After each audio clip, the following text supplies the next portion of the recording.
Sezoni turistik në Vlorë ka nisur pozitivisht me rritje prej rreth 13% gjatë muajve mars, prill dhe maj. Megjithatë, ditët e fundit operatorët turistik dhe strukturat akomoduese kanë raportuar shqetësime dhe anulime rezervimesh nga turistët të huaj.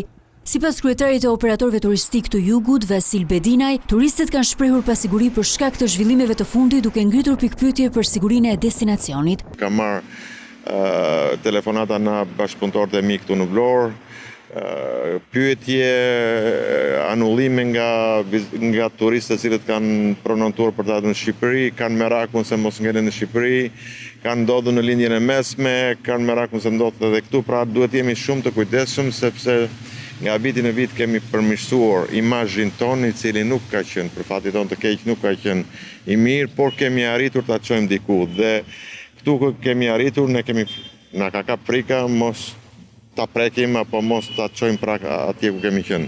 Ndërkohë, efektet e plota të situatës pritet të bëhen më të qarta gjatë javëve në vijim, kur do të shihet nëse anulimet do ndikojnë ndjeshëm në ecurinë e sezonit turistik.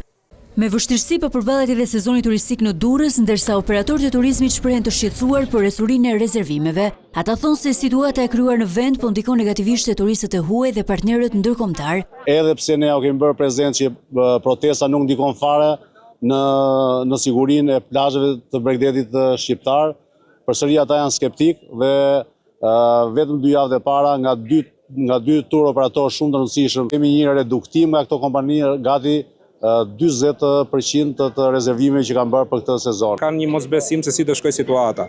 Normalisht ka ndikuar dhe drejt për drejt në për tkurrjen e rezervimeve, pra rezervimet që priteshin që ishin për rezervimet last minute nuk po rezervohen. Kjo tregon që me fjalë ka një lloj stepje, sidomos nga shtetet si Gjerman, ndoshta janë më të ndjeshëm ndaj këtyre situatave. Operatorët turistik kërkojnë që të merren masa për ruajtjen e stabilitetit dhe promovimin e Shqipërisë si një destinacion i sigurt dhe tërheqës, në mënyrë që sezoni turistik të mos ketë pasoja të mëtejshme.